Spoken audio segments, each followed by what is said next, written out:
Now Micah Miller trying to spring a pass ahead. Nobody in front of Jack Paling. Moves on with a blast and scores! Jack Paling with We aren't giving up on chances, and we just got to bottom line execute. Waits, passes in front, great save, Pelosi, as she robs a Gopher in front of her, and that was number 8, Kippen Keller, on the grade A opportunity. For me as a coach, that's the kind of D you're always looking for, because they don't grow on trees for sure, and he's done a really good job being a captain of a really young team this year. It was a really cool thing to see for them to really appreciate what I've done on and off the ice. to the far half wall. Jack Paling trying to play it into the corner. Now Paling turns, squares his body to the slot, sends it up high toward Jack. Sean makes its way through, and they score! Right along the blue line, Nick Paling was in front of the net, and St. Cloud State's got a lead here in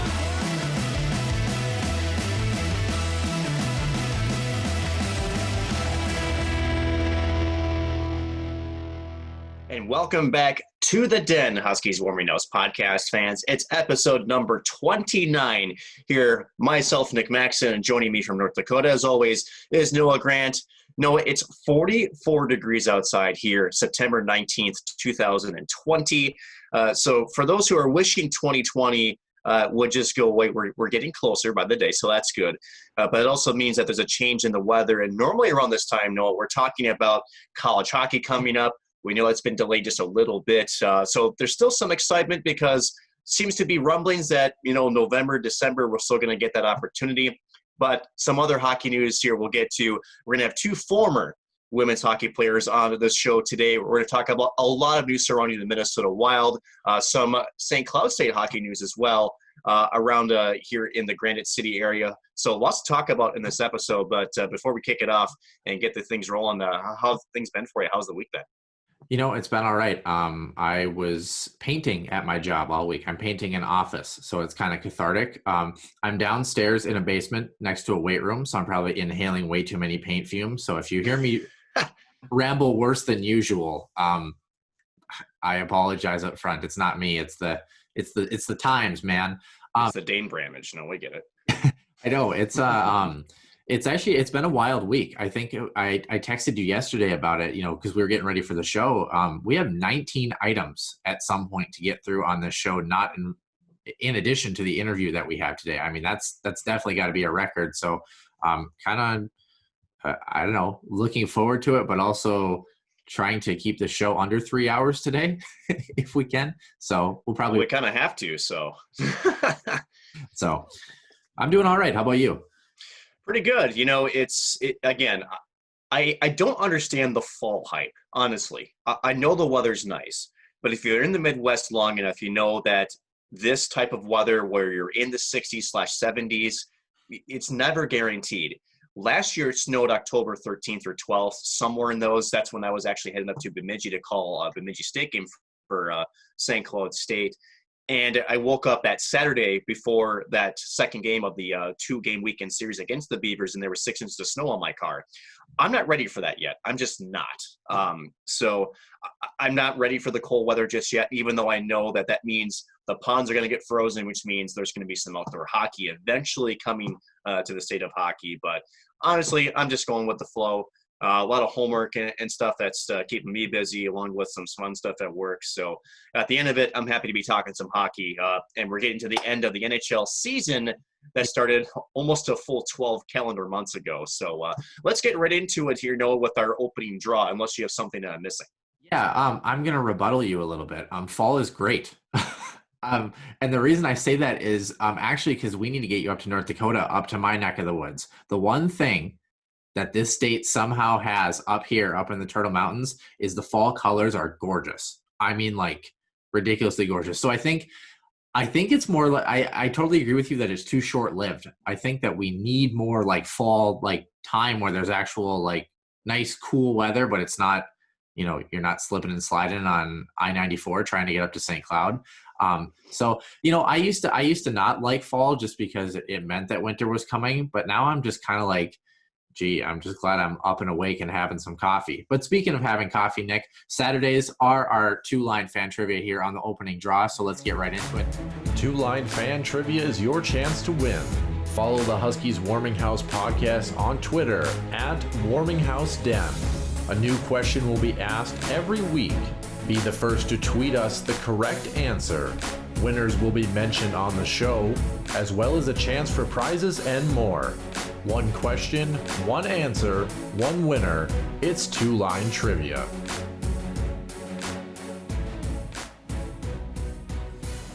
Last week's winner answered our question about last week's guest, I should say. And last week's guest was longtime St. Cloud State coach and proud Bemidji State alum Mike Gibbons. He was a 1979 NAIA All-American and a 1983 Edward Jeremiah Award for the Division III Coach of the Year. What's the name of the coaching award he won with the St. Cloud State Huskies in 2016? Nick, do you know this one? I'm going to guess the Wayne Gretzky Coaching Award. Okay, now you're just messing with me. Yeah. Okay, so Robert, I believe it's Poser. If it's Posser, I apologize. But Robert, Poser, is our winner. A new record, 40 seconds into posting the question, he posted the correct answer. While at St. Cloud State, the American Hockey Coaches Association named Mike Gibbons the recipient of the 2016 Terry Flanagan Award, which recognizes career achievement as an assistant coach. So congratulations to Robert. He just got his hat, I believe, probably yesterday or today, I would think. So, but Nick, we're about 20 followers away from getting ready to give away 5 t-shirts and a hat. So pretty excited about that. Follow us, tell your friends, tell your family, leave us a review on Apple Podcasts, and do the thing, man. Nick, it's kind of insane to realize we've had almost 500 listens in the last month alone. And, you know, we couldn't do any of this without our great fans. So we're excited to share our content with you and excited to keep it rolling on this Saturday morning. That's very true, Noah. You know, we're very fortunate, again, as you mentioned, to have the fans that we do. You know, getting up at 6:45 this morning, you know, who on earth would do that on purpose, number one, on a Saturday when it's this cold outside. But, you know, to talk puck, whether it's college hockey, pro, minor league stuff, you know, passion for the game that I have, I know that you have as well, makes us get up and do this every single morning. So it's very, very awesome. So are we missing anything besides getting to Center Ice View news and notes, or am I just going crazy this morning? Yeah, well, you're going crazy every morning, but yeah. That's true. So maybe to give a little preview, we're going to break down a lot of some GM and coaching moves as well as some player moves in Center Ice View news and notes. As you probably would have guessed, we're going to talk some Minnesota Wild news as well. We're going to save that for after our interview. So if you're looking for any gamut of the Minnesota Wild, we have 4 pretty interesting topics to really get into there. We're going to touch on that just like we did last week with the Nick Bukestad trade after our interview. So stay tuned for that. But Nick, yeah, let's jump right into it. Center Ice View news and notes coming your way. Center Ice View news and notes. Center Ice View provides you with the best coverage of St. Cloud State Huskies hockey, from game notes, recaps, photos, and more. Go to centericeview.com.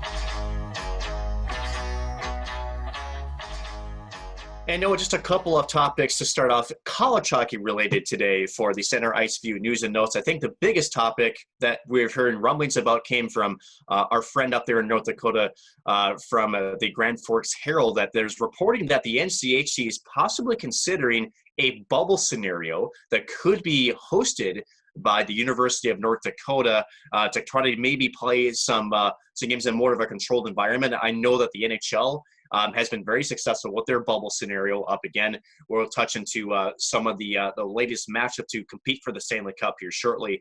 But that's a little bit interesting to me, Noah, that, again, I know that every sport, especially at the college level, trying to do whatever I can to try to guarantee some sort of a regular season. And it doesn't surprise me really that they're considering a scenario like this, but to have it in Grand Forks, I know that arena in that area is really prime for hockey. They have a couple of good rinks, but I know for travel for some of those Denver schools, Ohio could be kind of a challenge. So I'll have to keep our eyes posted on that. It's more St. Cloud State news. Jake Wahlin, the former senior and White Bear Lake High School standout, has signed a pro contract with Rapid City. So good for Jake Wahlin to get his first pro contract after 4 years in a Husky uniform. And then with that, I think we need to go into some NHL news here, Noah. No, I just wanted to mention too, Jake Wahlin had a career year last year for the Huskies. Finishes 4-year tenure with the St. Cloud State Huskies. 127 games played, 16 goals, 24 assists. Finished with 40 points in his career, so not too shabby. And I think probably close to 20 of those came in his last season last year with St. Cloud. So pretty interesting. And I guess if I had to mention Grand Forks, I mean, if they can pull it off, obviously I was skeptical about the NHL bubble, but knowing how this state works and knowing where Ralph Engelstad Arena is located, in proximity to the main entry of the city and that sort of thing, relative to hotels too, I see a real logistical nightmare when it comes to that. If they can pull it off, college hockey is college hockey. But for me, knowing at least the Grand Forks area probably pretty well, from my youth hockey playing days, I feel like they might have a bit of a headache there, but gee, Nick, I don't care if you like UND or don't like him. That arena is, oh my goodness. It's a fantastic venue, and no question, one of the many scenarios I know the NCHC is comparing to see what they can do to best carry forth as much of a normal regular season as possible. But with that, Noah, again, plenty of NHL news. We don't want to take too much time with these. We'll first start with some front office / coaching moves throughout the NHL. We'll list them off, and then maybe just a quick comment or two from that list. So I'll kick it off to you here. Yeah, so starting off, the only GM news that we have that's related is Bill Armstrong, the assistant GM of the St. Louis Blues, is headed off to be the GM of the Arizona Coyotes. Reminder, this is Bill Armstrong, not Doug Armstrong. Doug Armstrong, of course, the mastermind of St. Louis's Stanley Cup basically last year. He is the current GM of St. Louis, and he's definitely there to stay. So this is his assistant, Bill Armstrong, and he's getting the opportunity that was filled by the void of John Chayka. I wish him the best of luck. I guess I'm a little bit nervous for him. He's stepping into a pretty hairy situation there, so should be interesting. Moving on to actually some slightly college hockey related news. Jim Montgomery, of course, big name in college hockey for many, many years. He's now been rehired as an assistant coach in St. Louis. Of course, he was the head coach of the Dallas Stars team that is now in the Stanley Cup final. Story on that's pretty well documented. If you haven't read about Jim Montgomery and his kind of trials and tribulations, definitely go on the internet and check it out. We're not really going to discuss it here, I don't think, Nick. I don't think it's the time or the place. So moving on to the next one very quickly. Manny Malhotra, former longtime NHL player, is the new Leafs assistant coach up in Toronto. The Flames removed the interim tag and named Jeff Ward their head coach. The Capitals hired Peter Laviolette, last with the Nashville Predators, of course, has had stints, I believe, in Carolina and Philadelphia, among other places, if I'm not mistaken. I think he was in Carolina, if I'm not mistaken.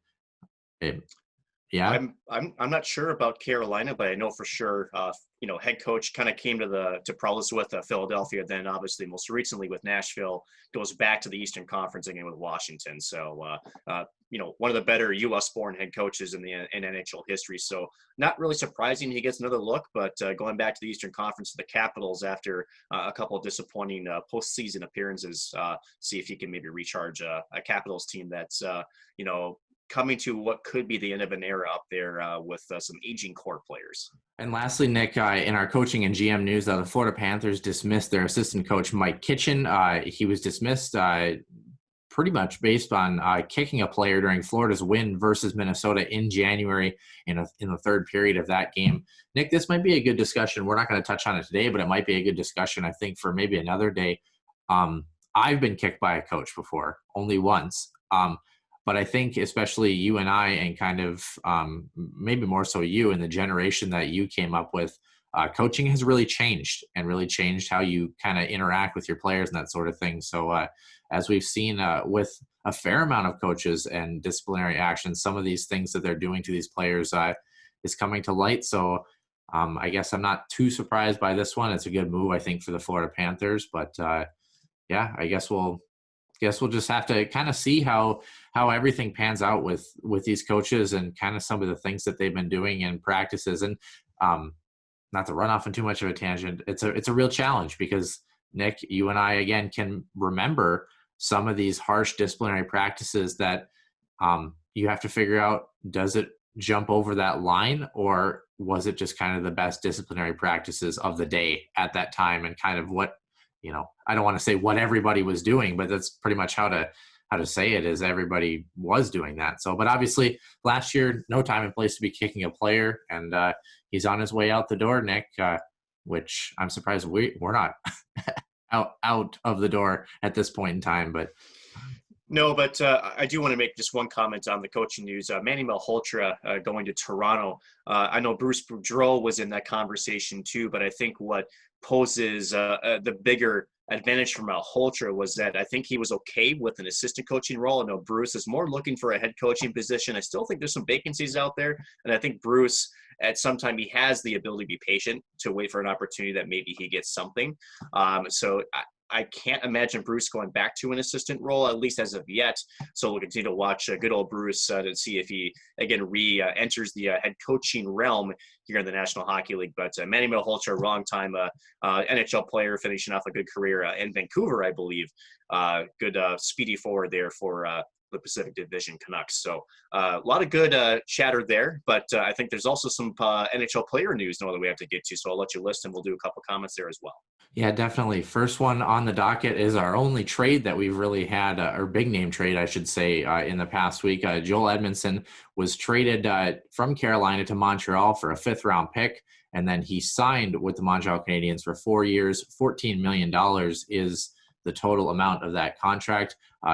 Pretty decent pickup, I think, for Montreal. It kind of fills a need that they have for a fairly low price. We'll maybe touch on that one a little. I mean, Nick, did you have any kind of preliminary thoughts on that deal? I thought, a 5th round pick is, it's a pretty low price to pay for a defenseman that at least is going to give you some probably bottom 4 depth, if anything. Especially when you're relying still on Carey Price. You need to fortify your defense in front of him. I think he's, again, for a 5th round pick, it's an incredibly cheap price to pay for a defenseman that, he's not the most speedy defenseman, but a good stay-at-home defenseman. He's more of a physical defenseman too, so he plays a little bit more of that rough style in your own zone, and he's definitely a tough customer in front of his own net. I think Montreal recognizes that their time with Carey Price is rapidly approaching, where he might be on the decline here soon, and they're going to try to do whatever they can to protect their star Price goaltender. So it's a good move for Montreal at a very, very good price.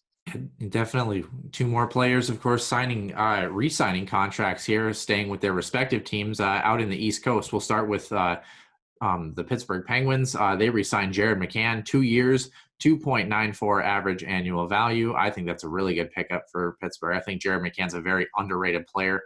Was with the Florida Panthers before his time in Pittsburgh. And I still think he has a lot of growth to do under that system. And you can be darn sure that the Pittsburgh Penguins organization is going to find a way to get every ounce out of him, or for lack of a better phrase, die trying. And moving over to the rival of the Pittsburgh Penguins, the Philadelphia Flyers, they re-signed, is it Abe Kubel? Is that how you say it? Abe Kubel, yep. That's always a challenging name for me. 2 years on his deal as well at 2.15 average annual value. So a couple of players getting a little bit of a payday. Not bad to see. I don't think people would realize that $2 million in the NHL isn't actually $2 million for some of these players. So kind of interesting to see these contracts come up. And speaking of players that might get some lucrative contracts, Nick, we've got 5 of them in this group. Darcy Kemper and Oliver Ekman-Larsson, of course, are actively signed with the Arizona Coyotes, but they're generating a lot of trade interest around the league. The Washington Capitals being one of those that might be in that running, because Braden Holtby is going to test free agency. From what GM, is it Brian McClellan? Is that right? Which GM are you talking about? Washington. That doesn't sound right to me. No, I don't think that's right. That doesn't sound right to me. No. This is what happens when you try to record a podcast at 8 o'clock in the morning, and you're just trying to, off the cuff, go off the top of your head.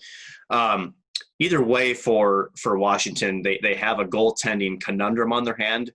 There's no question Braden Holtby's going to test free agency, but Braden Holtby actually, I think, to one that has the biggest issue here because you're going into a flat cap scenario. I know that he wants a pay raise, but not a lot of teams are going to be able to afford it. So he really is going to have to pick and choose a team that he wants to play for, knowing that he's not going to probably get a big long-term contract. He's going to have to probably have some type of bridge deal. I would think Edmonton could be a very good pursuer of Braden Holtby. I could see possibly Toronto in that mix as well, even though Toronto has got cap issues of their own. I don't think Toronto is done dealing just yet. So Braden Holtby has got pretty much the world in front of him. It's going to be about where he decides to end up and for how much money, but I don't think it'll be maybe a 2 to 3 year term for Braden Holtby as the NHL tries to recover from the COVID-19 impact on their finances here. Yeah, so I just looked it up because I want to redeem myself. It is Brian McClellan is the GM of the Washington Capitals. So I actually did something right, Nick. That's a first. You did. That's a first.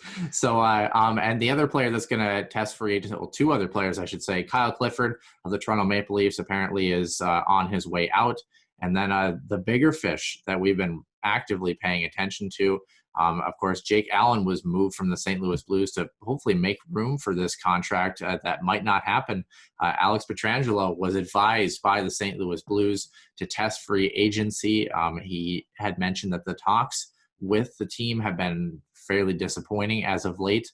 And I guess I was a little bit surprised by this one, Nick. Not like overly surprised because of the flat cap, not overly surprised, but it's also kind of like they did make some moves to really kind of make room for him. So it's kind of like, and I think there was mutual interest from both sides to keep him.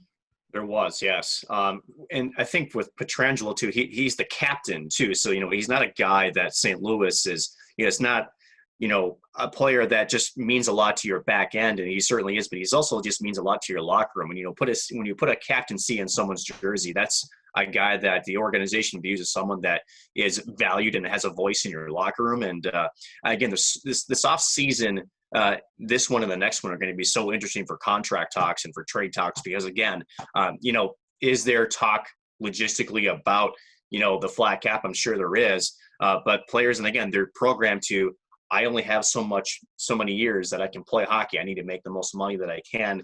How those contract talks got to where they have broken off, I haven't really, seen the details yet. And is it still possible he re-signs with St. Louis? There is, but as a St. Louis Blues fan, I got to be concerned that, there's already kind of this discussion that they've broken off, and there seems to be a lack of communication between two sides. So there certainly could be some free agency testing there from Pietrangelo. He could circle back and see, maybe that's his best option. But for St. Louis, again, you try to make some moves to show that you're serious about re-signing your captain, and to get to the stage, I would imagine there is a little bit disappointing from a front office standpoint. But still, until the pen signs the dotted line, there's still plenty of opportunity for him to go back to St. Louis as well. Yeah, definitely. And it might be one of those things too, where he might want to test free agency a little bit, knowing that, there's no luxury tax based on where you live in the NHL. And you might have some places that you're getting more of your paycheck based on the state tax or the country that you live in, or vice versa. So very interesting. We'll keep you up to date on that one. And speaking of up to date, Nick, our last topic that we have to get to in Center Ice View News and Notes starts tonight on September 19th, the Stanley Cup Final. The Tampa Bay Lightning and the Dallas Stars are getting ready to rock and roll for Game 1 of that series. You and I both predicted that the Dallas Stars and Vegas Golden Knights series was going to go the full 7 games. Wow, did we get our doors blown off on that prediction? 5 games in that one. Where did Dallas come from? I knew they were a good hockey team, but I know everybody's kind of been focused on Tampa Bay, and Tampa's finally getting the job done and that sort of thing. But what that coaching staff, which everybody I think is rooting for in Dallas, whether you were a North Stars fan or not, and hated that move. I mean, Dallas just sneakily really snuck their way into the Stanley Cup Final, I think, in some respects. I don't think they really made a whole lot of true noise until maybe Game 7 of that Colorado series, but especially when they kind of started to put a stranglehold on the Vegas Golden Knights series. I mean, they're a team that you talk about getting hot at the right time and playing your best hockey. That's a group that we really didn't know if they were going to stay healthy and really, if their big guns were going to show up. And holy smokes, they are, I think the Stanley Cup Final can't start fast enough for this team, because they're really rolling right now. It's amazing. You talk about it, when you look at the Western Conference final, and I think, it's fair to say that you had two teams on two different trajectories. Going back to the Vancouver series with Vegas, you saw scoring starting to really just fall flat for Vegas. And I think that carried over as far as Thatcher Demko got into the heads of the Vegas Golden Knights. They outshot the Dallas Stars by almost double almost every single game of that series. And plenty of grade A chances too. And they just couldn't get by Anton Khudobin, a former Houston-era Minnesota Wild prospect back in the day. And, it just comes to a hockey player when, the first couple of rounds, Vegas is scoring at will. And then I think, the last 8 playoff games, I think they scored 8 goals. And I think it was 10 total, but 2 of those were empty netters. So you really talk about a dry spell. Mark Stone, Jonathan Marchessault, Riley Smith, they're big guns, just could not find the back of the net. Max Pacioretty as well. And when they had their plenty of opportunities on the power play, still the Dallas Stars were in shooting lanes. Anton Khudobin was making the key saves at key times. And Dallas, and you talk about a team that has woken up and were really driven by that group of young, really good talent. Miro Heiskanen, Dennis Gurianov being one, and then Yoel Kiviranta, burying one top shelf in Game 5 to really put it out of reach. But you also talk about the value of guys like Joe Pavelski and guys like Corey Perry, who've been around the league, who've got veteran presence. And, of course, the leaders, Jamie Benn and Tyler Seguin. This team is clicking offensively, defensively, and I think they're really feeding off the energy from their goaltender. They're very confident playing in their own zone. This is a very dangerous team going into Tampa, and Tampa's going to give them some fits because you talk about a lineup up and down that can score with all 4 lines. It's going to be a really fun series to watch. Again, Game 1 starts tonight for the Stanley Cup Final, and we will not have the Stanley Cup Final awarded in October.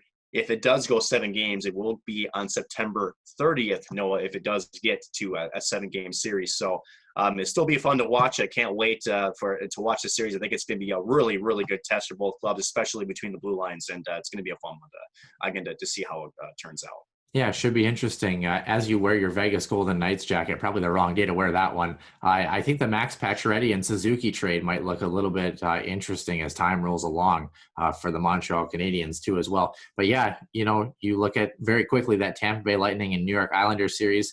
The offense prevailed. Speaking of big guns, Tampa Bay's big guys finally showed up and were able to kind of offensively overwhelm a New York Islanders squad, which, to be honest with you, I think both of those teams are the better favorite. The New York Islanders or the Tampa Bay Lightning moving into the Stanley Cup Final. It's going to be very, very interesting to me to see how Dallas plays this, if they want to go run and gun with this Tampa Bay Lightning team, or if they want to try to play that shutdown game that the New York Islanders almost pulled off, losing in overtime of Game 6. So should be a fun one. Starts tonight, Saturday, September 19th. And yeah, Nick, I'm excited to talk about some hockey for just a little bit longer. Speaking of talking about hockey, Nick, we're going to jump right into our Healthy Scratch interview segment. Just a quick mention here. Of course, we do our interviews on the Zoom platform. So occasionally, I think there was only 2 spots in the interview. You might hear my audio or somebody else's audio cut out for like half a second or that sort of thing. So if you're wondering why is there that awkward half silence, it's because that's the limitation of the platform. Technology. Yeah. It's actually kind of funny, Nick. So you and the other 2 guests are able to talk very seamlessly, but I think because I'm the host, I don't know if I override everything or that sort of thing. So it's your North Dakota internet is what's going on. Yeah, that's what it is. That's what you get for being close to the Canadian border and out in the boondocks. So I'm blaming it all on you. Oh, well, of course. Who else would it be, right? So, but these 2 guests, of course, Hannah Potrykus and Alyssa Erickson. Now, Alyssa Winiecki, of course, she's with former St. Cloud State player Blake Winiecki, who is in the ECHL with the Florida Everblades. Fantastic guests. We had a lot of fun. They were just, I don't know. I don't know if they were the funniest guests we've had, but definitely the most jovial is probably the best way to put that. But nonetheless, let's jump right into it. You can check it out for yourself. The Healthy Scratch interview segment with Hannah Potrykus and Alyssa Erickson. With a new guest joining every week, it's a lineup chock full of players, coaches, fans, and more. This week's special guest is the Healthy Scratch.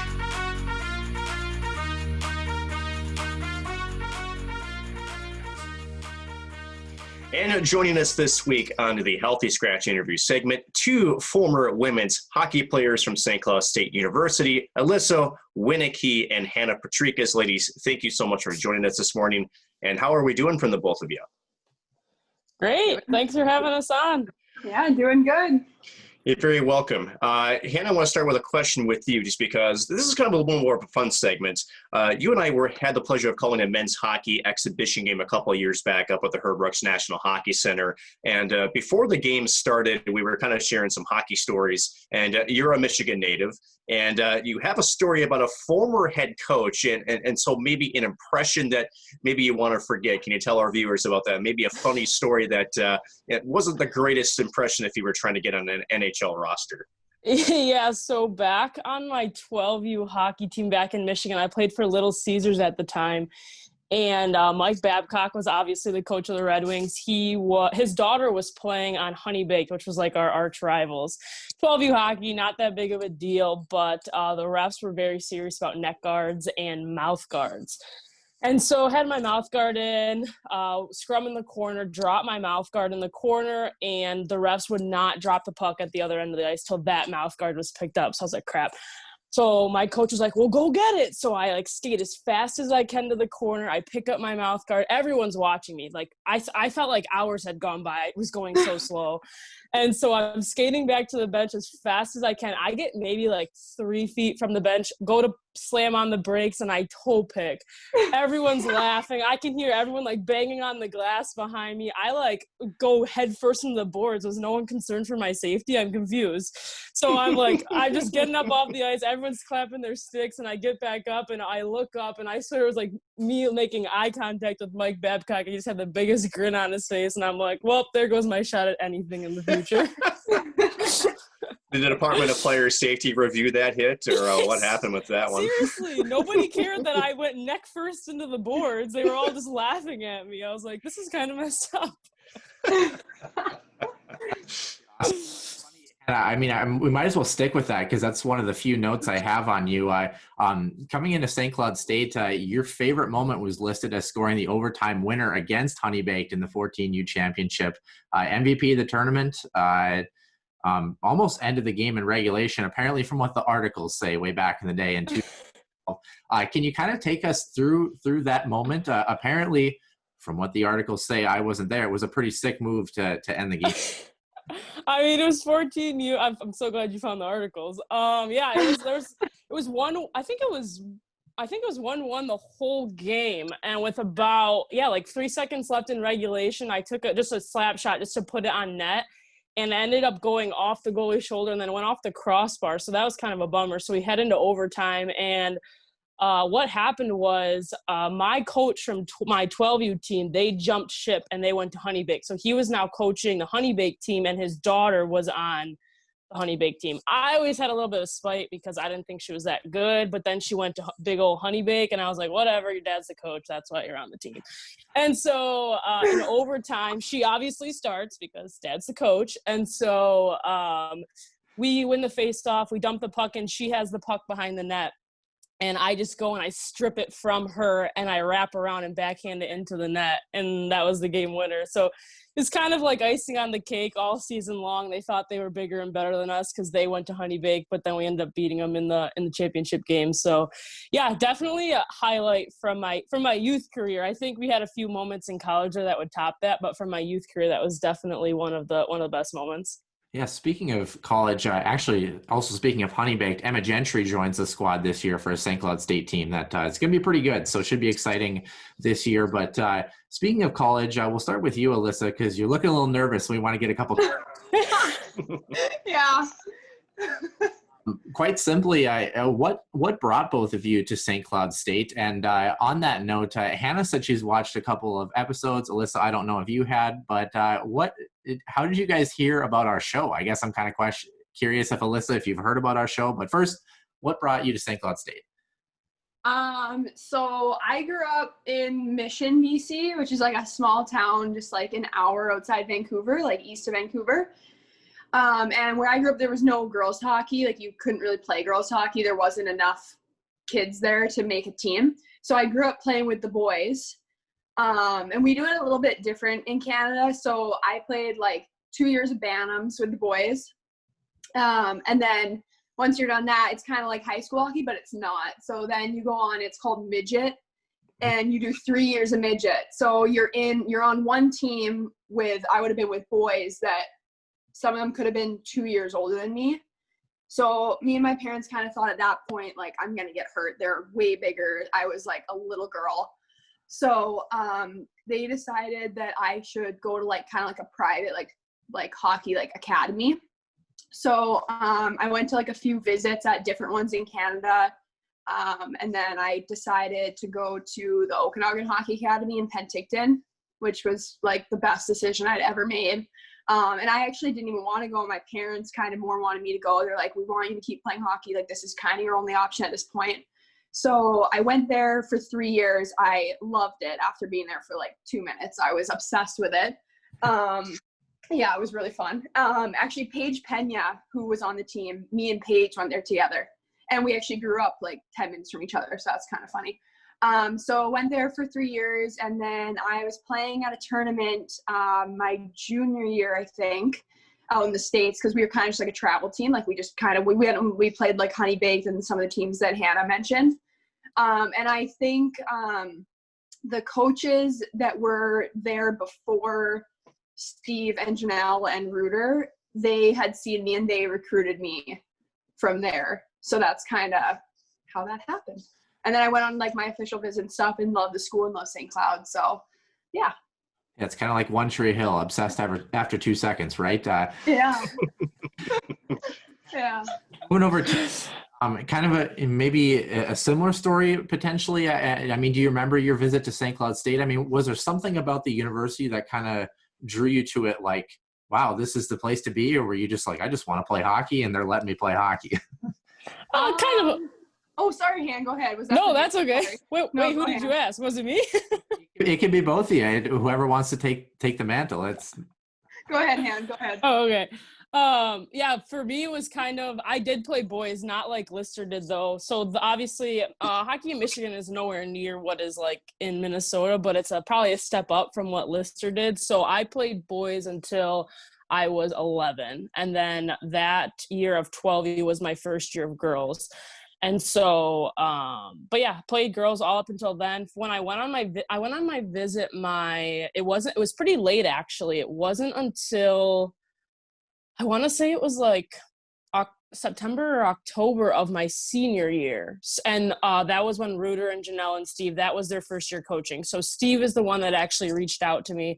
I went on my official visit then. And yeah, I think that my whole mentality in choosing St. Cloud is that I always wanted to be on a team where I know I could make a difference. I didn't want to just go to a university and be a third liner, fourth liner, kind of a nobody. And I knew that going to St. Cloud, I thought that I could be the person that I wanted to be, someone that they could rely on to score goals, to make a difference on the team. And I think that that's kind of my deciding factor in choosing St. Cloud. And luckily with Lister on my line, we were able to make a difference in a few games here or there. Nick, we're gonna jump to, I know you have a million questions, Nick, so we'll jump to you in a second, but I think it's worth mentioning Hannah Potrykus, 26th all-time in scoring in St. Cloud State women's history, Alyssa 34th, 40 and 43 points respectively for each of them, so kind of cool. But Nick, this might translate into your questions a little bit because you're more of a media guy than I am. And it's fun to dig through some media things because a little bit. Oh boy. Some of the things, both of you actually did a show together, to Alyssa, so that was pretty good. But one of my favorite movies of all time, not to run off on too much of a tangent, is How the Grinch Stole Christmas. Oh no. From 2000 with Jim Carrey, which was 3% on Rotten Tomatoes. I'm kind of torqued by that, but anyway. Same. So this is a segment that was actually hosted. I believe, how do you say her last name? Is it Lauren Hespenheide? Hespenheide, yeah. Okay. We just called her Hespy. and friend Sarah Paulus actually edited this, but I think let's pull this one up. If anyone knows the movie, this is a impression. And I'm so embarrassed. I mean, I was sitting in my house at 11 o'clock at night, and I was like, this is pretty good. So it was fun having you on the show today. What do you think? Can we hang out tomorrow? I'd have to check my schedule. 4 o'clock, wallow in shelf-pity. 4:30, stare into the abyss. 5 o'clock, solve world hunger, tell no one. 5:30, exercise. 6:30, dinner with me, can't cancel that again. 7:30, wrestle with my self-loathing. I'm booked.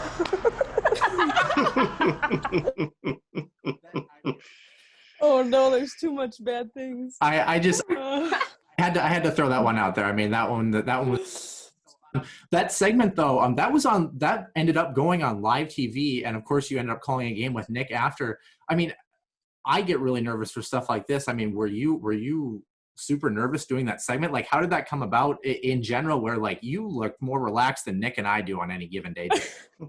It was actually funny because while we were filming that, we were upstairs outside of the Husky Den, just like on the concourse, and Sarah said something to me like I look gross. Like, we just got done with practice. I showered. I don't even know if I showered. I just tossed my hair in a bun, and I'm like looking in the camera, like trying to fix some of my flyaways, and Sarah's like, yeah, better look good for national TV. And I was like, excuse me? And she was like, oh yeah, this is going on Fox Sports North. And I was like, well, someone should have told me that. And I probably would have like showered or something. It was pretty gross.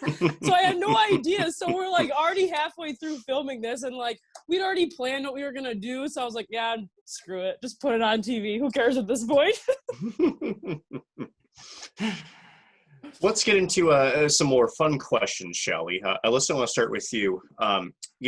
There's definitely, the knack of youth hockey here in the United States, especially when it comes to girls hockey. But I'm kind of curious as to what it's like to grow up in Canada and what it's like for a young lady such as yourself to grow up and to get into the game. Is there any big difference between up there in Canada and the United States? I mean, guess how difficult it is for that side of the game to grow, or is there quite a few women's hockey teams and leagues up there?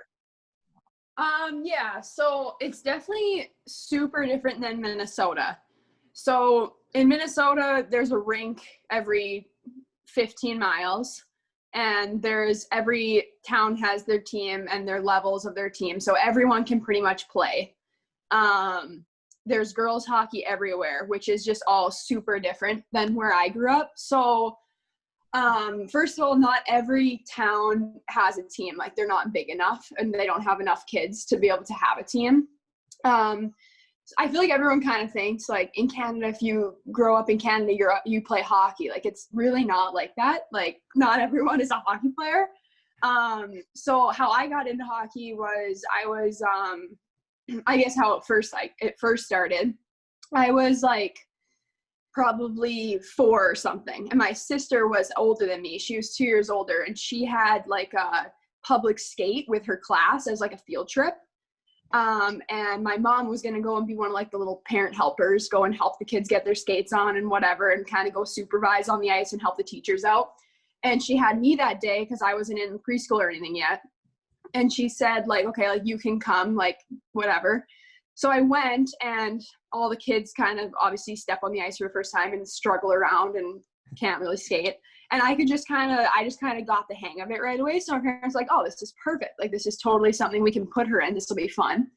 And they didn't know anything about like the Mission Minor Hockey Association at the time, like where I grew up playing. So they didn't know there was like girls or no girls teams or anything. So I grew up playing boys hockey all the way through.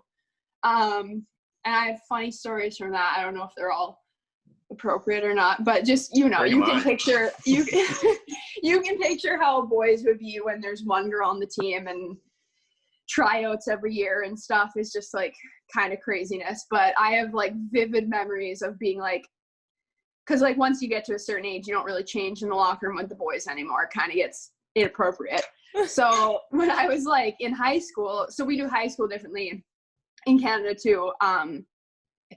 I think Minnesota, you guys do it grade 9 and up. Is that correct?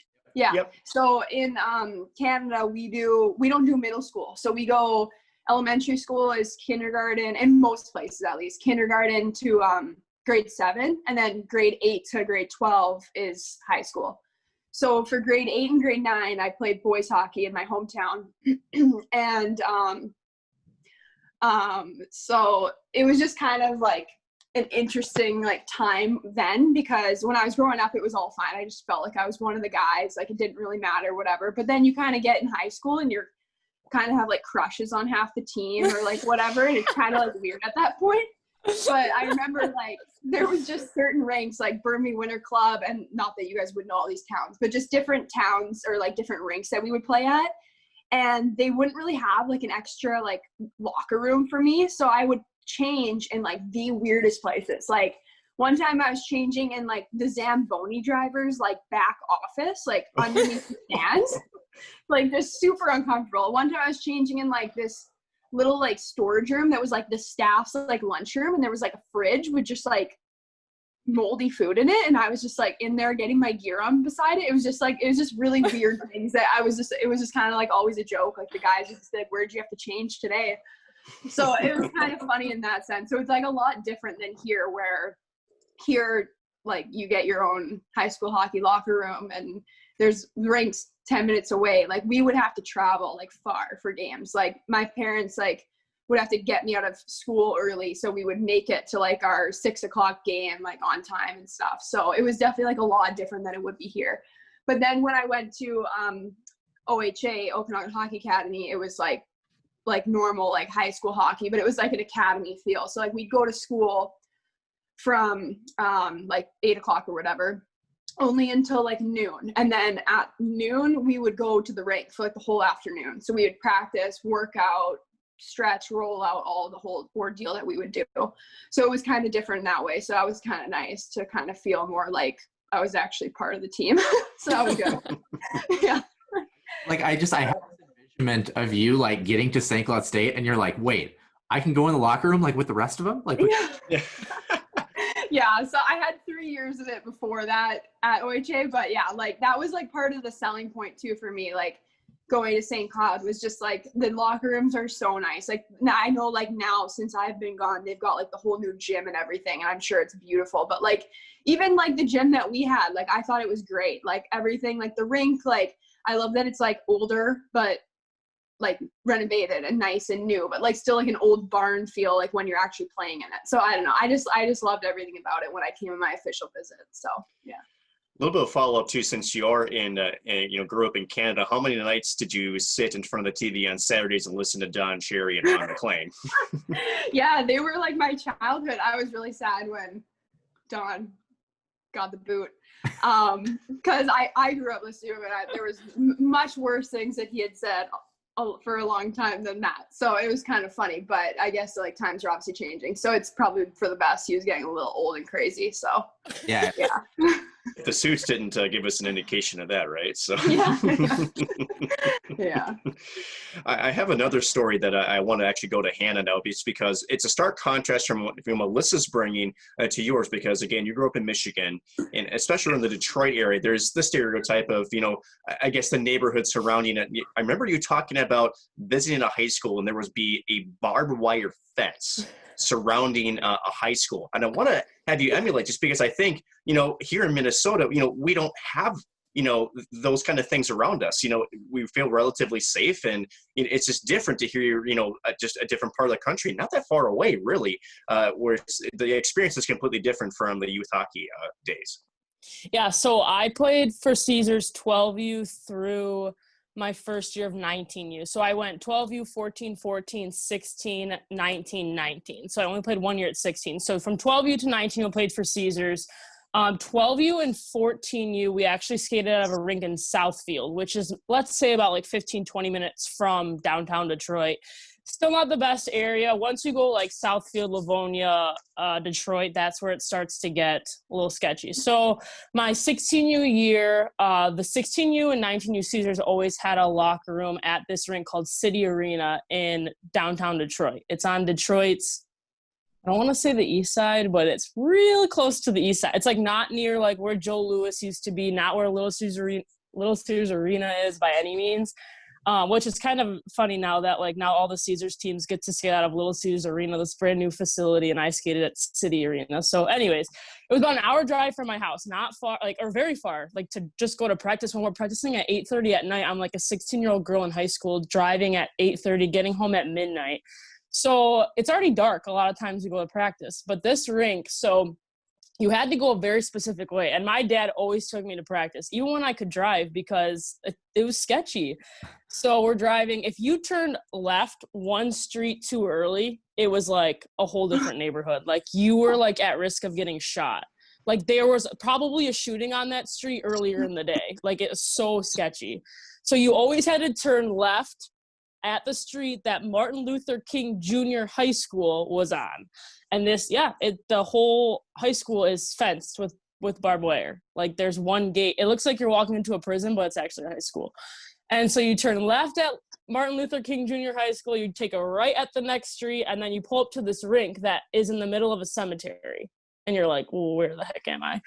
And the whole rink is fenced in, and you have to type in a code to actually let the gate open, and you go in the rink and it closes quick behind you because they don't want the homeless people trying to get into the rink while there's like youth girls playing.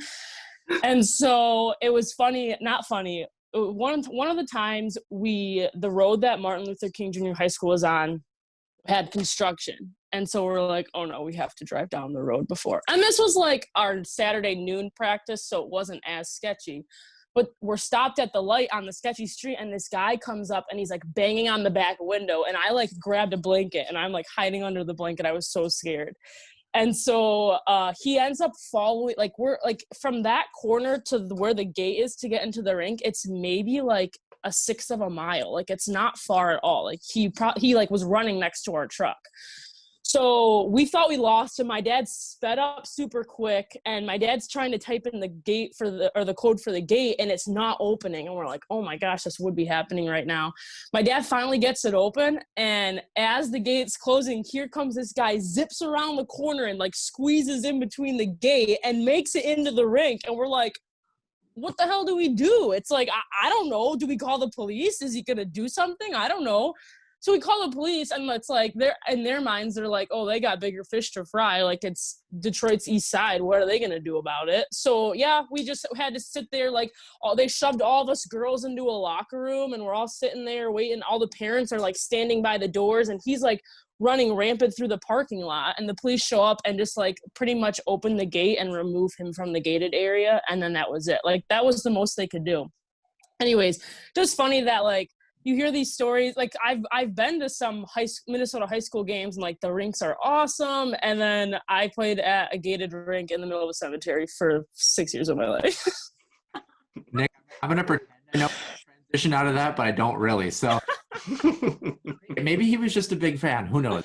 Yeah, maybe. I mean, I guess maybe a good question for this, because you talk about, I mean, hockey's a little bit bigger in Canada, but like Alyssa mentioned, you still have the struggle, especially with women's hockey. Going back January 14th, 2017, you both played Wisconsin, actually in a game that has the record for the largest women's hockey crowd in NCAA history. Played at the Kohl Center, 15,359 people in the building that night. Unfortunately, you did lose. Don't know what was up with that, 2-0. But I kind of moreover want to transition. Alyssa, we'll start with you. What kind of needs to be done in North America to really grow the game of women's hockey and have exposure? I mean, I know we have, our Kendall Coyne Schofields at the NHL skills competition, but I mean, what needs to be done maybe on kind of more of a local level to really get that parity? Because I think even at St. Cloud State, especially you look at attendance, it's really annoying to say it, but I don't even think that parity is there at the Division I level, even at that university sometimes. Yeah. I mean, all the girls that are played in the NWHL, they're doing like a great job, like growing the game in that sense, like getting like communities involved. I know like a lot of them, and I know like their hometowns, they do so much like stuff, and where they went to college, they do a lot and stuff. But I guess on like local levels, I think it's just like something that's gonna like take time, which like sucks. There's no quick fix, I feel like. But yeah, I don't know. I guess just like everyday kind of things, just girls continuing to do their part everywhere, I guess. But I think it'll take time. It is really sad and unfair how much of a discrepancy there is. But yeah, I guess just people continuing to keep playing. More girls are playing, I think, every year. I'm sure they are. So that's good. And just like young girls seeing like of these Olympians that are doing crazy things, and seeing Kendall Coyne on TV doing commercials with Pasternak and like stuff like that. It's good for it all around. So hopefully it'll just continue to grow and get bigger and bigger. So we'll see how it goes. I think it'll just take its time though. Yeah, Hannah, I was going to pose the same question to you. And I kind of think in my mind for you, especially, I mean, you seem like someone where you could probably do something similar to, both of you probably could do something similar to what we do with media, because do you feel like that media exposure is really important too? Just getting, the goaltender from St. Cloud State, getting her in front of a camera, just little things like that, really haven't happened at a lot of these Division I universities. Yeah, I think what Lister was saying too, like seeing like Kendall Coyne being on TV with NHL players. I don't want to say that like tit for tat kind of thing matters, but I think that a lot of it does. Like, I think that in a sense, we're not directly compared to male athletes, but in another sense that we are. And if they see that like, oh, a male can be doing a commercial, oh, a female's doing it with a male on the TV, like, I think that that relationship there is important to see. So especially seeing the NHL backing the NWHL and backing the Olympics, the women's team, and them winning the Olympics. I think that's a huge thing that for the young girls to see. I think for me as well, I'm actually, I'm not coaching Little Caesars, but I'm coaching Belle Tire in my hometown, assistant coaching. And the more that I get to talk to these girls, I get to think, wow, they're juniors, they're in the recruiting process. I wish I had a me when I was them, because I've been through the process. I went through college. I know what it is. I can tell them things that I wish I would have done differently, things that I'm glad that I did do. And I think that's important, that as we move on, yes, I'm not playing anymore, but I still can make that difference in at least my community. I know Brooke Kadurka is living back here in Michigan with Dennis Chalosky. She's actually coaching a 12U Caesars. Jordan Stewart's coaching Chicago Young Americans back in Chicago. So I think the more that, I know we have girls that are playing in the NWHL, like Lister said. So I think the more that if you're going to the next level to play there and making a difference that way, that's awesome. But if you're also able to give back into communities that you're living in and coach, I think that makes all the difference. And that leads to something more. That leads to more girls being like, oh, there's a college coach on the team like that. I feel like that makes a difference for those young girls. Definitely. Also, Brooke Kadurka, very smart human being, going to do a lot of things too. Yep. Yeah. I can't even say enough about her. She's woof. Yeah. It's pretty impressive. Kind of transitioning to, I know you guys probably have some stories about your playing days actually at St. Cloud State. A very odd one that I noticed, Hannah, your pregame ritual, you had to eat chocolate before coming. Is that a thing? Maybe you guys had a couple of bus trips that were kind of interesting. Whoever wants to start, do you guys happen to have any pretty fun stories being line mates for quite a few years on that team? I'll start only because Lister made my dream come true. My very first game on campus. It was an exhibition game. Who the heck were we playing, Liz? Wasn't it like Korea or something? Wasn't it like some international? That was a different year. Shoot, I don't remember. Oh, we were playing the Whitecaps. That's who we were playing. Okay. We're playing Minnesota Whitecaps my freshman year. Little baby Hannah out there. I'm scared because I'm like exhausted after the first shift. I'm like, okay, no one prepared me for this. But I get on a line with Lister, which was funny. Reuter had been talking to us for like the weeks before. It was like the very first day he put us on a line together for like stupid lines during practice. And he was like, oh my gosh, it's meant to be. So he puts us on a line together. And I think it was in the third period. Lister ends up like picking a puck from the player at the blue line, and we go down on 2-on-1. And Lister, if you get the right camera angle, it's actually a sick pass. Lister makes this beautiful, like if you pulled out your protractor, the angle on this sauce was like absolutely perfect. Sauces it over the T-stick, and I one-time it in. And then obviously the ref had to ruin my celly because she ran right into me and I fell over. But nonetheless, it was a sweet pass, sweet goal. I knew from that moment on there was just too many good things to come. Alyssa, I feel like you might have a special honor on this show potentially. Do you happen to remember a certain bus trip and a certain sweep that might have happened. I don't know how you want to tell this story, but it was pretty interesting to listen to it pre-show.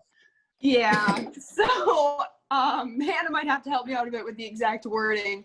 But yeah, so we went on a long road trip to Lindenwood, who we wouldn't obviously normally play. I think it was like, how many hours was it, Han?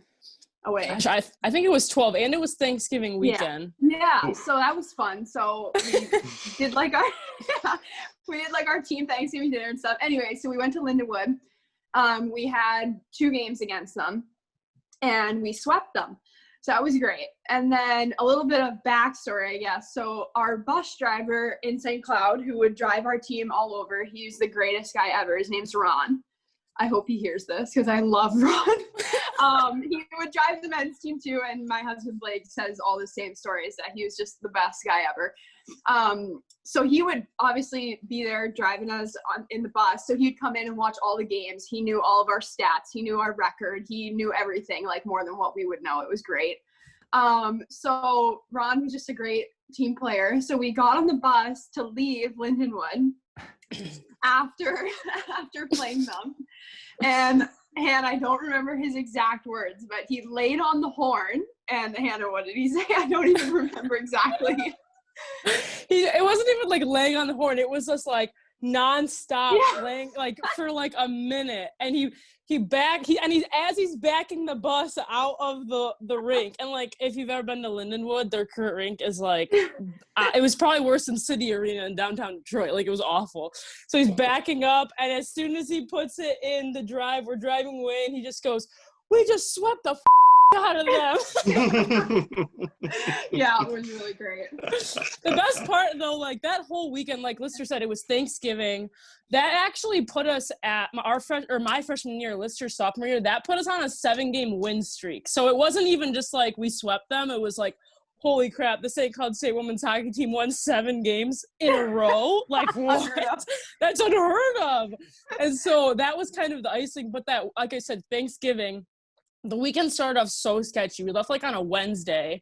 And so we're like slowly making our way. I think Wednesday night we like stopped and ate at like some like Ho Chunk casino and had dinner in the casino. And it was like, we're like, where the heck are we? Stayed the night at a hotel in like Reuter's hometown. We like had practice in Reuter's hometown. He's like about to start crying on the ice, telling us about how like he raised his family here. We're like, this is the weirdest week already. So then Thanksgiving rolls around. And we're like, we had practice. We're like, going to Thanksgiving dinner. Like, we're pumped. Like, what are we having? We pull up to a Best Western. And we're like, wait, it's Thanksgiving. We actually had some pretty dang good food. It was a Best Western buffet. Like, they had like a big like light up sign out like on the out front that was like, Thanksgiving dinner buffet, like best food in town. I'm like, this town's pretty small. That's not saying a whole lot, but nonetheless, pretty good food. Left there, 7-game win streak. Not too shabby of a weekend. I was thinking, Hannah, you were going to pull up to a pizza ranch or something like that, the way you kind of set up the story. Pizza ranch. I mean, I wouldn't have been bummed with Pizza Ranch either.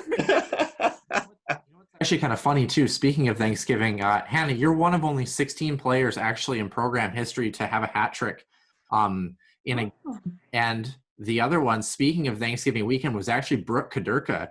This past Thanksgiving had a hat trick as well. So on that note, and Nick, you got a bunch of questions, so I'm sorry to keep cutting you off. I'm going to let you have the floor after this, but I do kind of want to know for both of you. Do you remember either who or where your first college goal and your last college goal was against? I'll give you a second to think about it. Maybe we'll start with you since I have yours pulled up right here. Do you remember who your first college goal was against by chance? Me? Yeah. Oh, mine was against Ohio State at home. Do you remember your last college goal by chance? I don't. If I like really thought about it, I maybe could try to remember, but no, I don't off the top of my head. Well, your last college goal was against Bemidji State on February 9th, 2018. So just tell everybody that you went down on a breakaway for the game winner. Yes. I actually do remember that goal now. Hannah, same thing for you. First collegiate goal, do you remember who it was against? Okay, technically, like I said, it was against the Whitecaps, and I only remember that because Bronner was our equipment guy at the time, gave me a puck, but then we went to Merrimack the next weekend, and I scored again, and so he gave me another puck, and he was like, he took back the first one and scribbled it out. He goes, this one doesn't count. I was like, oh, okay. And then my last goal was on senior night at the Herb against Bemidji. That was honestly a great last goal to have because I think in my opinion, despite the hat trick, one of the coolest goals I scored. Yeah, dang. I believe your hat trick against Colgate, you came back from, you were injured for like 6 games too. So yeah, it's kind of wild. Nick, I'm going to let you have the floor because I think I've ran out of questions. Thanks for your permission. I just have a couple of more too. Hannah, I'll start with you. Coming from, Michigan, then coming here to Minnesota and St. Cloud and playing the WCHA, what was your experience like playing at the Herb, having your experience or at the campus at St. Cloud? What was it like just in general, just the life of the college women's hockey player that is Hannah Potrykus? I think it's kind of you look back on it and now I work every day and I do this and that and I'm a tad bit OCD. Lister can justify for that, but I always liked the fact that I had my routine and it was just something that was so easy that you could wake up and do this, go to class, go get shakes, go back to class, go to practice. I like that kind of lifestyle and doing that. And I think that I look back and we didn't win a whole lot of games, but having those few underdog stories of the games that we did win and knowing that I know that both Lister and I can justify that we went to the rink every day and did the most that we could and put in the work to actually make a difference on that team and actually seeing that we did make a difference on the ice and on the score sheet.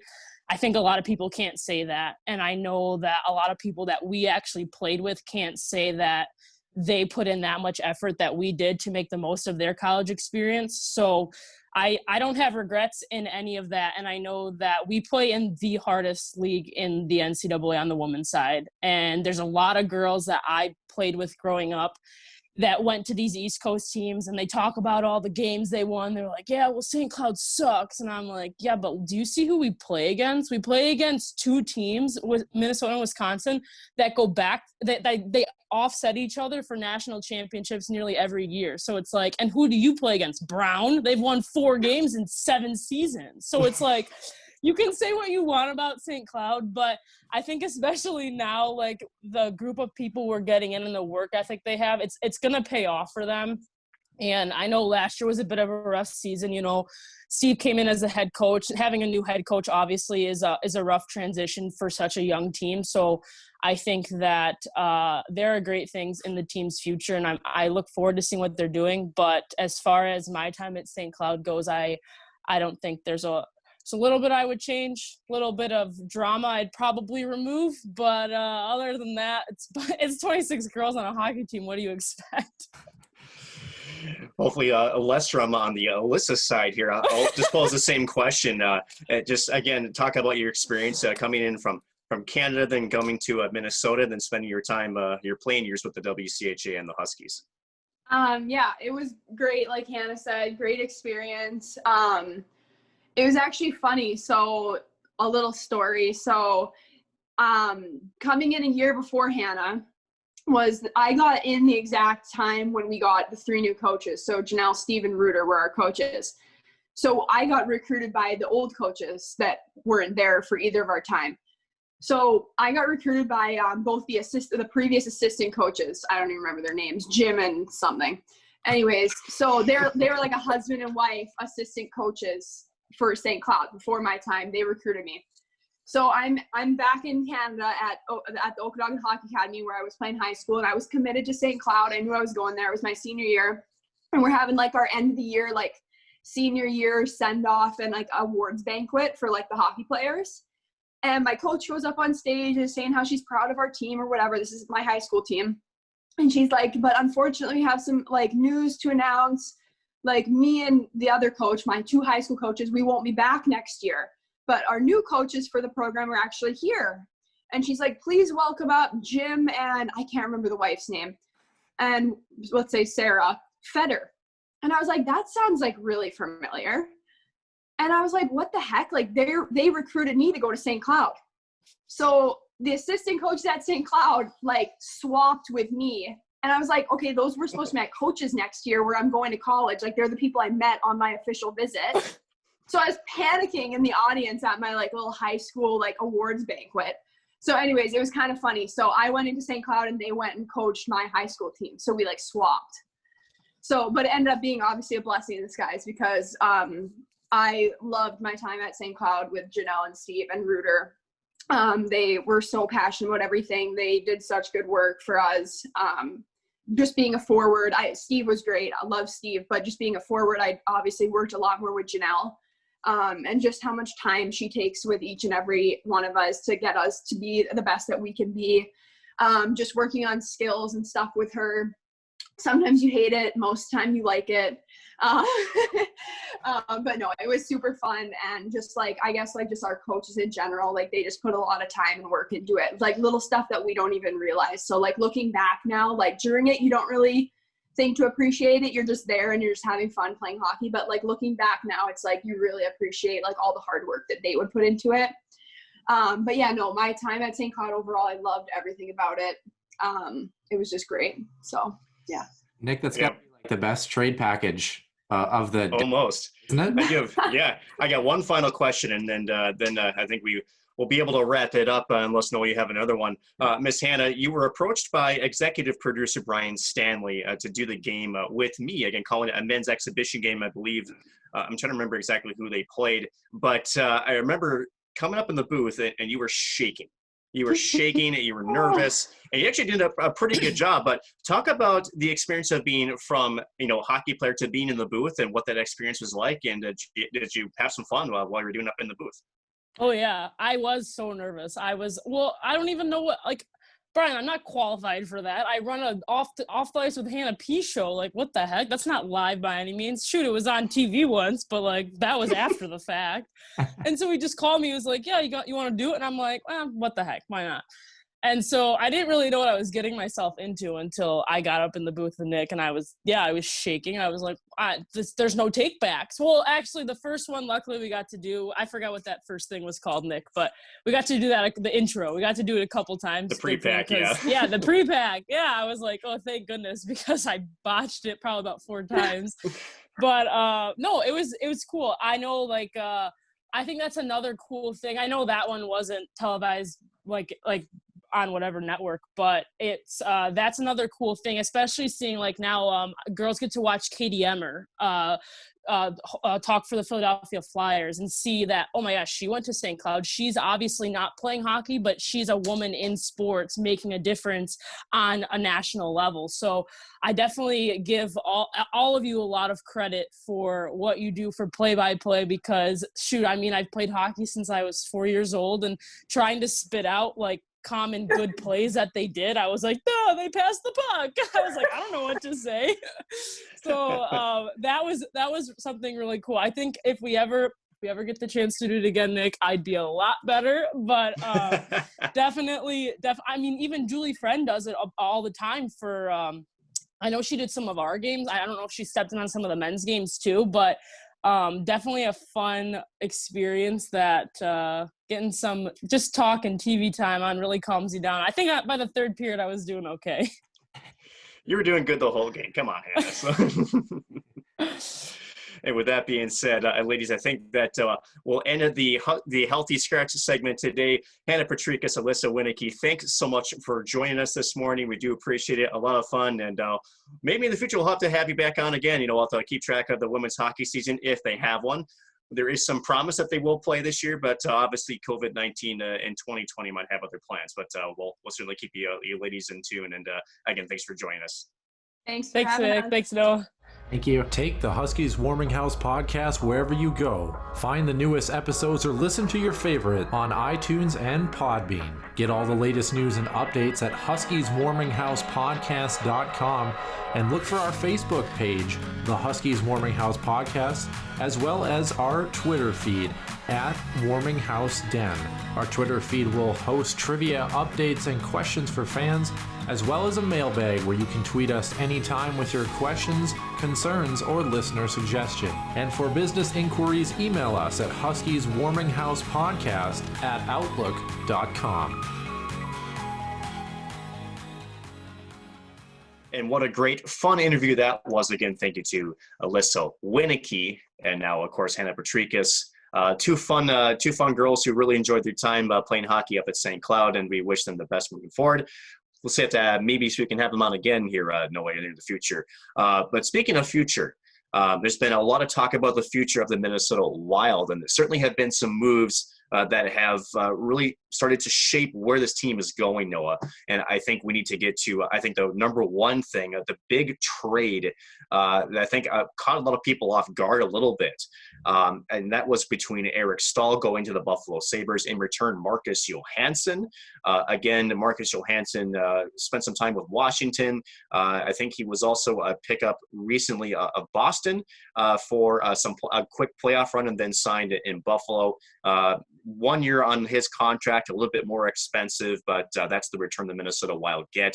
And I think it was interesting, Noah, because Bill Guerin has been very candid about the state of the locker room here in Minnesota. And I think he almost kind of gave away that he almost made this trade because he said, quote, there is a country club mentality in the locker room. And I think that it's been rumored from the fans that, some players maybe felt a little bit too comfortable. And, if there's one thing that I almost agreed with Paul Fenton on, not just that every trade he made was great, but you have to be willing to make deals. You have to be willing to change up the chemistry in the locker room to create that, that competition within your own system. And to me, Eric Staal was the last person I would ever thought to get traded. He loves Minnesota. He's actually building a retirement home here in this state. It's got, 4 kids, and really felt at home here. Again, he grew up in Thunder Bay, Ontario, just north of the Minnesota border. This is home to him, so to see him get dealt, I would imagine this is quite the jolt to the Minnesota Wild locker room, because not only of his leadership, but on the ice, man, he can still play the puck well for someone who's going to be 35 years old. Yeah, both guys, I believe, in the last year of their respective deals going each way. And I don't think that the Minnesota Wild and Buffalo Sabres were on each player's respective 10-team no-trade list there, too. So kind of interesting. I don't really know how that works. You might have to explain that one to me a little bit. Sure. But you know what? I'd like to also know that your impression of this trade. Was it off guard? Absolutely. But to me, I actually really like this move.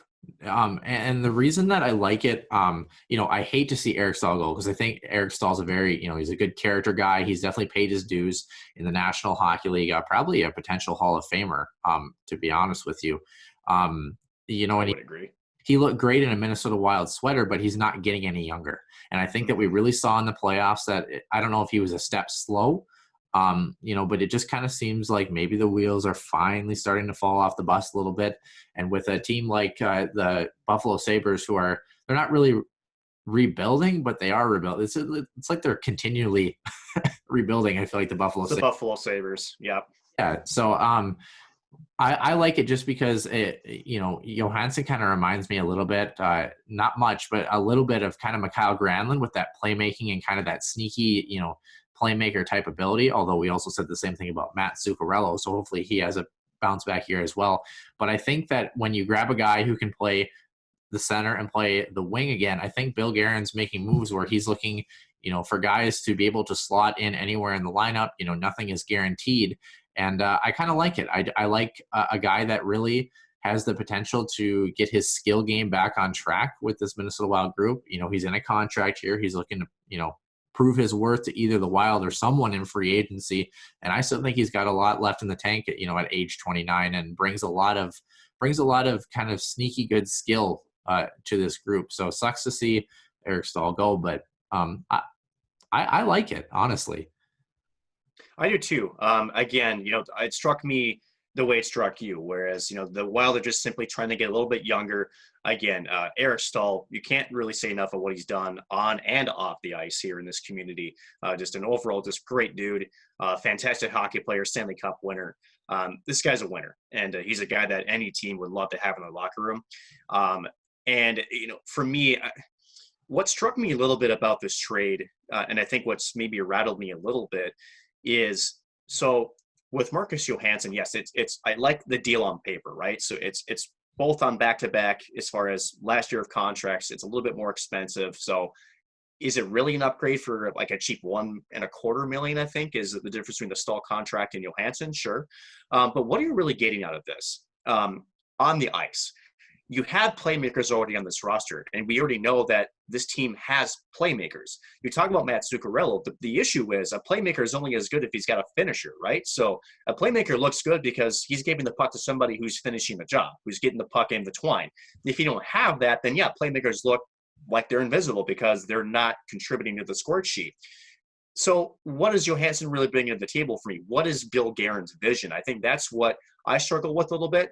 Is Kaprizov, knowing that he's here, is that part of it where he wants people to kind of slot in and really try to get the best out of this young rookie who's going to come in and supposedly be the spotlight of this club? Maybe that's what the move is. But I guess I don't know where Johansson really fits in the lineup as of right now. And maybe that's a good thing because, again, you want competition. You want guys competing for that top 6 role or that top line role. I think that's healthy, but you can't have too much of a good thing, especially on this roster. We're going to get 20 spots. And I just see a lot of the same type of player on this roster. And that's not to say that more moves can't be made. But I guess to me, what's the end goal here? What's Bill Guerin trying to accomplish? And I guess maybe that's still my question mark with this move. I think for me, the Minnesota Wild have always been a very defensively structured team, especially under Bruce Boudreau too. And they've always been they're older, as far as average age goes in the NHL. They're getting younger, hopefully in their future. But I think too, they've also been they've been willing to play that heavy style of game, right? That kind of, I think back to like the Los Angeles Kings in 2012, that heavy kind of grinded out, muck barn along the boards and, try to create something from the corners and that sort of thing. And that's what Eric Stahl's game was. I know he was, he had a really nice release and was a really smart, hockey player, good IQ, and jumped up in the rush a lot. But, where he really kind of made his money was puck possession down below the goal line and in the corners. But you don't score in the corner. I know that it's important, obviously, to, win battles along the wall and try to generate something in the middle. But I wonder if Bill Guerin is just kind of looking for more of a, I wouldn't say puck possession guy, but a guy that, just really more creates offense off the rush, kind of that quick strike, speed-based game. Again, I have honestly no idea, but I got to feel like the Minnesota Wild, when you watch them against the Vancouver Canucks, Minnesota was not the faster team. They were not the overwhelming team. So I wonder if that's kind of the thought is, Eric Stahl's, maybe on his way out or due for another contract. Do you try to bring someone in with a little bit more speed, a little bit more skill, who's a little bit younger, and see if he can get the wheels going right away? I don't know. Especially with the departure of Mikko Koivu as well, which we're going to touch on real quickly here. Matt Dumba's on the trading block. Of course, he just won the King Clancy Award. You talk about a guy who's done a lot for this local community, such as Eric Stahl. Another guy, Jason Zucker, was another guy that did a lot in the community too. So maybe don't do so much in the community if you're a Minnesota Wild player. Otherwise, you end up on the trade block. But one guy who's not going to be there, hopefully, is Jonas Brodin. He re-signed his contract too. 7 years, $42 million, average annual value of $6 million. So what a steal. What a steal. Yeah, an absolute steal. I don't know where people I don't know where you want to start, Nick. If you want to start with the Koivu stuff or the Brodin stuff, maybe we'll start with Brodin since we're here. We'll start with Brodin, yeah.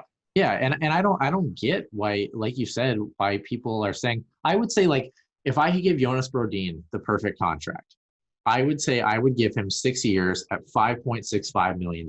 For me, that's like the ideal, like, yes, we got him on exactly what he's worth. This is awesome. But you got to understand, at the end of his term, he's going to be what, 34, 35 years old ish. Mm-hmm. Yeah. He's not going to be that old. 36, maybe. I can't do math. It's 7 years. He's what, 28, 29? Yeah. Something like that. So, and only the first 4 years have a no movement clause, which I know people are up in arms about that one a little bit, but he's going to be 32 when that NMC is up. So if you have to overpay, instead of $5.6 million per year, if you have, are you really overpaying though for Brodin? Exactly. So if you're only paying $400,000 extra from what we feel that he's valued over the next 7 years, that's $2.8 million. That's not, in terms of nothing.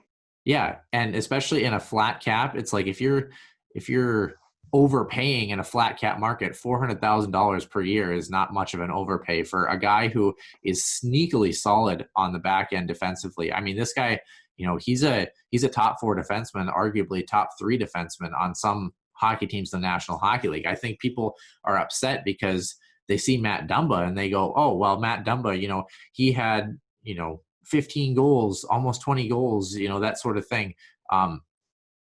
Jonas Brodin isn't that type of defenseman. He's never going to be that type of defenseman. But Jonas Brodin keeping the puck out of his net, which for Minnesota Wild fans, we lose every hockey game 2-1. So it's like if you can have a guy that's keeping the puck out of the net and then get a guy like Kaprizov that's starting to put the puck in the back of the net on the other end of the ice, I mean, why wouldn't you take that deal? I mean, an absolute steal, especially if the flat cap starts to not be flat after a couple of years and everything gets back to normal. $6 million for a top 4 defenseman is going to look like chump change.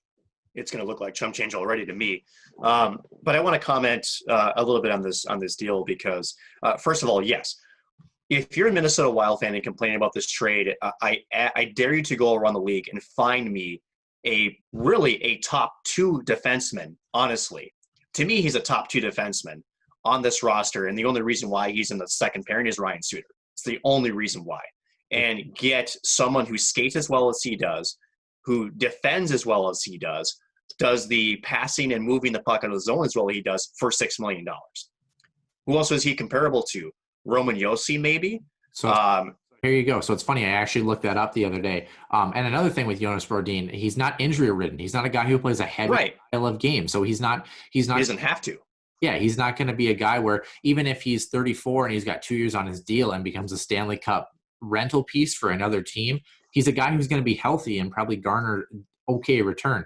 So 2 guys that have the exact same salary, average annual value as him, Alex Edler and Tyler Myers of the Vancouver Canucks. If you're telling me gross Brodin isn't better than Tyler Myers and Alexander Edler, give me a break.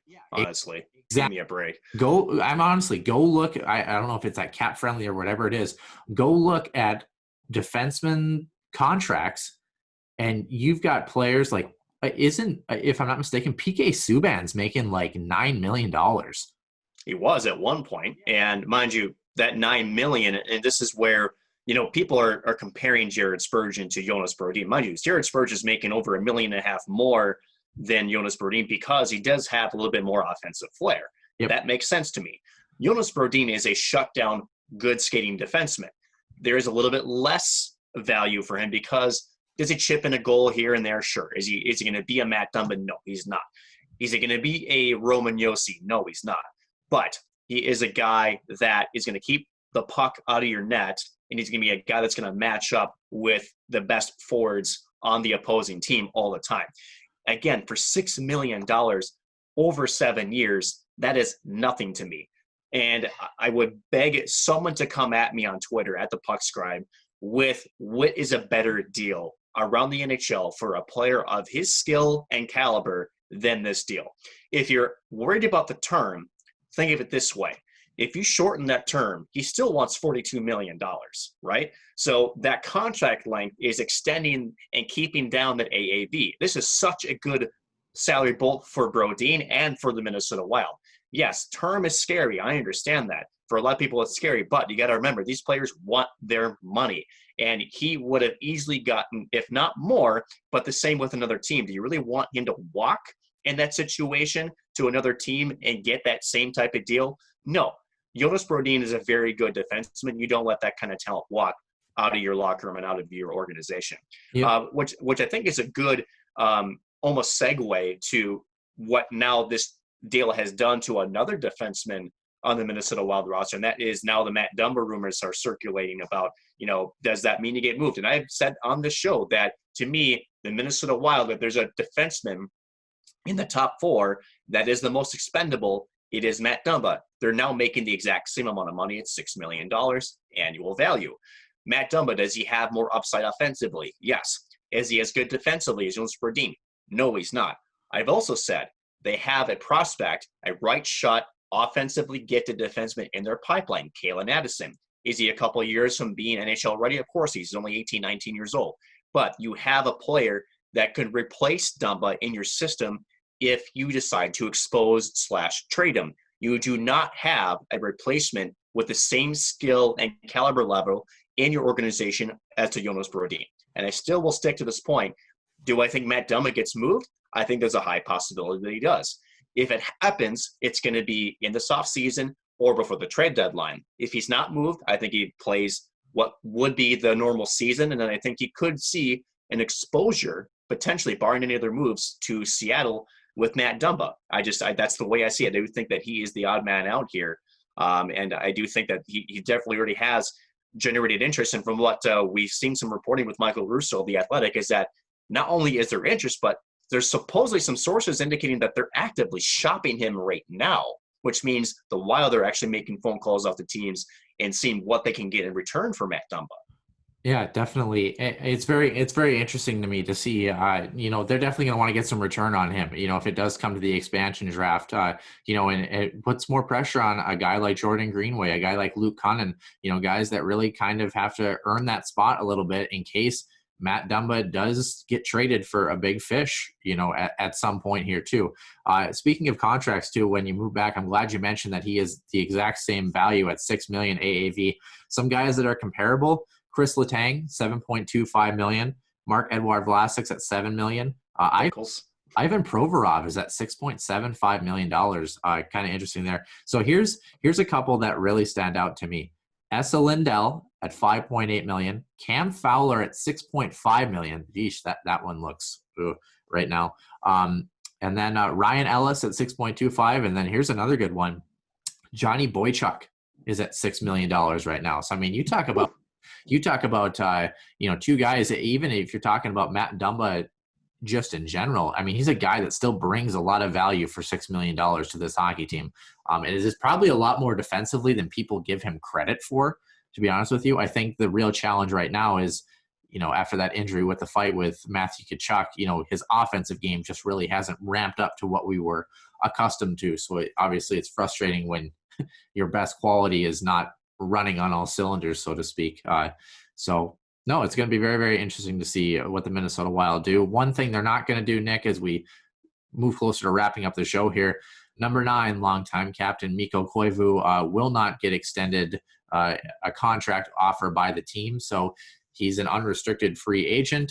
Definitely could play somewhere else, but it won't be in a Minnesota Wild sweater. Has spent his entire 15-year career with the Minnesota Wild. I believe he was a 6th overall pick way back in the day, back when you were like in 2001. Yeah, was when he was drafted at 6th overall by Minnesota. Couple quick things about Mikko Koivu. What he has meant to this franchise, you can't really put a price tag. You can't really put a number to it. The value, I mean, again, first full-time captain. Also, you got to remember, this team had a rotating captaincy for the longest time. He's their first permanent captain in team history. So, I mean, just to show that he has been that guy, and I know he's received flack, at least from what fans think he is like in the locker room. But this has been his team for the better part of the last 10 years, to put it to you lightly. This team rallied around this captain. No question that he's probably one of the better defensive centermen out there. I do think that there's an opportunity for him to still play again with, again, the flat cap. He could, get some interest from some teams with, maybe just a kind of a low end contract. But again, I thought it was interesting that the team itself came out and announced that they wouldn't be signing. And it just goes to show you that teams don't normally do that. And they only do that when they have that kind of respect for a player who's been their captain for a better part, like I said, for many years. Now, the question I have is, has he done enough to earn a jersey retirement with the Minnesota Wild? I don't know if he's in that conversation yet. Just because, again, has he accomplished a lot? Yes, and he's got a silver stick. He's got over 1,000 games played. He's an all-time leader by this franchise in many respective categories. But I don't know if, with the lack of playoff success with this team, I don't know if that pushes me over the edge to retire his jersey. I do think he's maybe in a conversation where kind of like what the Vikings do? Is there like a ring of honor or something like that where the name is honored, but maybe not necessarily a jersey retirement? Maybe that's where I would put him in the conversation.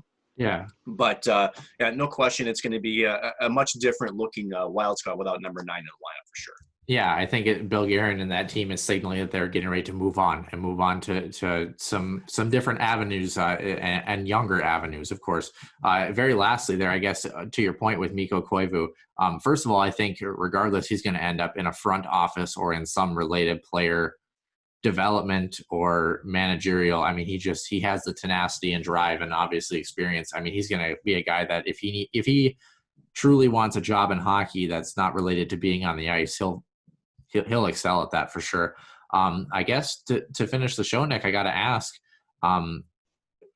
who else whose jersey do you retire besides Mikko Koivu's at this point in Minnesota Wild? There really is none for me. You know, there's been plenty of good players that have come through. You talk about Marian Gaborik, if you're talking about offensive guys who actually won a cup with Los Angeles in 2014. You talk about maybe some goaltenders like Nicholas Backstrom. I would have thought that once Devin Dubnyk, when he first came from Arizona, the way he was just stopping every puck, you would have thought maybe he was heading towards a Hall of Fame career and lifting the Stanley Cup. I don't know if the Wild have that player yet where you can really point the finger and say, I want to retire this guy's jersey. And this franchise is still young. It's 20 years old. So, I mean, this team has had good success regular season wise, but to me, again, there's just not been enough postseason success. And a player that really has stood out to be like, there's nobody that, in the organization's history that really can match this person. As far as skill wise, numbers wise, yeah, Mikko Koivu's done that, but he's also been here for 15 years.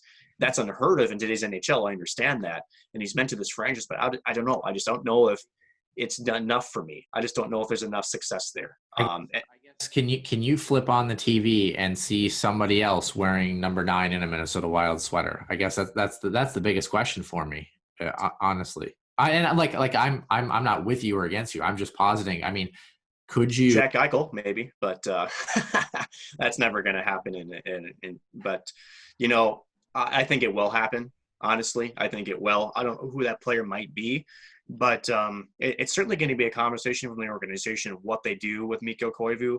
But again, you talk about jersey retirements. You look at Toronto and all the great jersey retirements. They have almost an entire arena run full, but these guys are legends who've won multiple cups, MVPs, Norris Trophy winners. I just don't know if Koivu's done enough in terms of personal accolades to get to that level yet. I'm not saying that they will retire him never, but I don't know if it will happen soon. To me, there hasn't been enough yet for me to see that happen. And for the organization, you don't have to make that decision just yet. I think you have some good young talent coming up again with Kaprizov, who maybe, with his career might push that conversation, but he hasn't skated a game yet. So we'll see. But I think it's important for me to say this. I'm not taking away anything that Koivu has done on and off the ice. He's been a true professional. He's led this team. There's been some success there. But I guess for me too, that, just barring really the lack of success, to me, that's what gives me some pause and hesitation to have his number hung for the Raptors just yet. Yeah, I definitely totally get that. I think you should probably be on the NHL Hall of Fame committee. I think you'd be a good addition with your logic there, Mr. Maxon. But I think let's get on out of here. This has been a long show, and I need some coffee and some breakfast. So yeah, that's going to be it, Nick. I think episode 29. Holy smokes, can't believe we've done this many episodes, but we're going to be back with episode 30, of course, next week with something special in store for you as always. That will do it for myself, Noah Grant, my co-host, Nick Maxon, and for all of you fans out there, have a wonderful week. And yeah, anything you got to add, Nick? Anything important? Anything exciting?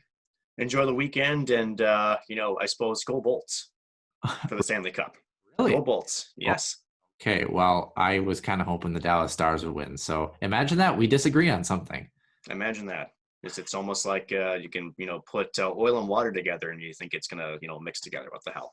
So have a good weekend, everybody. We'll see you next week and we'll see you back here in the den.